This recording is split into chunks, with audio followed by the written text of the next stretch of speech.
جب اللہ تعالیٰ کو پکارا جائے تو صیغہ جو استعمال کیا جائے واحد کا کیا جائے یا جمع کا؟ یعنی جیسا مثال کے طور پر یوں کہا جاتا ہے کہ اللہ تعالیٰ فرماتا ہے، یا یوں کہا جاتا ہے اللہ تعالیٰ فرماتے ہیں، آپ کا لفظ اللہ تعالیٰ کے لیے استعمال کیا جائے، تو کون سا بہتر ہے کون سا بہتر نہیں؟ کیا اس میں شریعت کیا کہتی ہے؟ اللہ تبارک و تعالیٰ نے خود اپنے لیے قرآن کریم میں دونوں طریقے کے صیغے ارشاد فرمائے. ٹھیک ہے.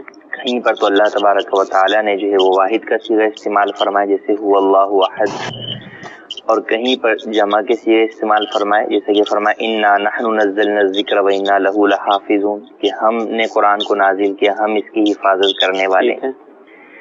تو خود اللہ تبارک و تعالیٰ نے جو نسبت کی اپنی طرف وہ دونوں طرح موجود ہے، جمع کے صیغے کے ساتھ بھی اور واحد کے صیغے کے ساتھ بھی. ہاں قرآن پاک کے اندر یا دیگر دعائے معصورہ کے اندر جو احادیث میں یا قرآن پاک میں وارد ہوئی ہیں ان میں اللہ تبارک و تعالیٰ کو جو مخاطب کیا گیا، اللہ تبارک و تعالیٰ کو جو پکارا گیا، جو صیغہ استعمال کیا گیا وہ واحد کا صیغہ استعمال کیا گیا. یعنی عربی کے اندر جو ہے وہ جو صیغہ ہے امر کا جو وہ صیغہ ہے یا التجا کا یا دعائیہ صیغہ ہے، وہ دونوں طرح کے صیغے جو ہے وہ موجود ہیں، لیکن اللہ تبارک و تعالیٰ کے لیے جو ہے وہ واحد کا جو ہے وہ صیغہ استعمال کی گئی. جیسے اہدنا الصراط المستقیم، کہ اے اللہ تو ہمیں جو ہے وہ سیدھا راستہ چلا. یہاں پہ جو اہدی ہے یہ جو ہے وہ واحد کا صیغہ ہے.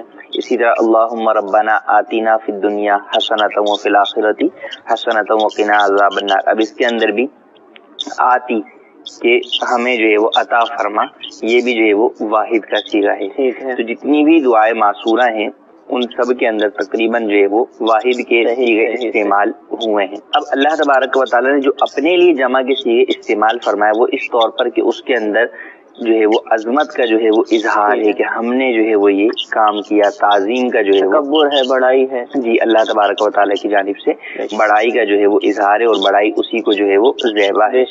تو ہمیں جو استعمال کرنا چاہیے وہ بہتر یہی ہے، مناسب یہی ہے کہ واحد کا صیغہ استعمال کریں، جیسا کہ قرآنی آیات میں، دعاؤں میں، دعائے معصورہ میں بھی وہی صیغہ استعمال ہو. اگر کوئی دوسرا صیغہ استعمال کرتا بھی ہے تو ایسی صورت کے اندر ناجائز و گناہ نہیں ہے، زیادہ یہ ہے کہ مناسب نہیں ہے، بہتر نہیں ہے. بہتر یہ ہے کہ اللہ تبارک و تعالیٰ چونکہ واحد و یکتا ہے اور اس کی شان کے لائق بھی ایسے الفاظ ہیں جو کہ واحد پر دلالت کریں. اب چونکہ اردو کے اندر لفظ آپ جو ہے وہ، عربی کے اندر جو لفظ ہے وہ تو ہے یا جو ہے وہ انتا ہے، وہ ایک ہی کے اوپر استعمال ہوتا ہے. عربی کے اندر جو ہے وہ جب زیادہ افراد ہوں گے سامنے مخاطب تو ان کے لیے انتم کا لفظ آ جائے گا، زیادہ افراد کے لیے جو ہے وہ صیغہ تبدیل ہو جاتا ہے. لیکن ہمارے اردو کے اندر تو لفظ جو ہے وہ عمومی طور پر جو استعمال ہوتا ہے تو وہ تو ادب کے طور پہ استعمال نہیں ہوتا.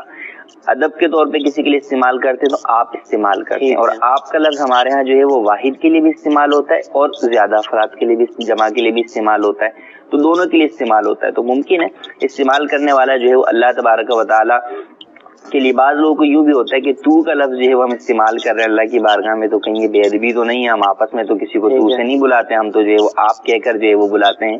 تو اللہ تبارک و تعالیٰ کو تو کے ذریعے سے پکارنا یہ جو ہے وہ بے ادبی نہیں ہے، کہ اللہ تبارک و تعالیٰ کی شان کریمی کی یہ لائق ہے کہ بندہ اس کو واحد کے صیغے سے جو ہے وہ پکارے. تو اب ہمیں چاہیے کہ پکارے اللہ تبارک و تعالیٰ کو واحد کے صیغے سے، جیسا کہ تقریباً تمام ہی جو ہے وہ دعائے معصورہ اور آیات قرآنیہ میں پکارا گیا ہے. لیکن اگر کوئی دوسرا جمع کے صیغے سے بھی پکارتا ہے، فرماتے ہیں کہتا ہے یا آپ کہتا ہے، تو اس کے اوپر کوئی حکم جو ہے وہ نہیں لگے گا، جبکہ وہ واحد ہی کی نیت رکھتا ہے. ادب کا پہلو اس کے پیش نظر ہے.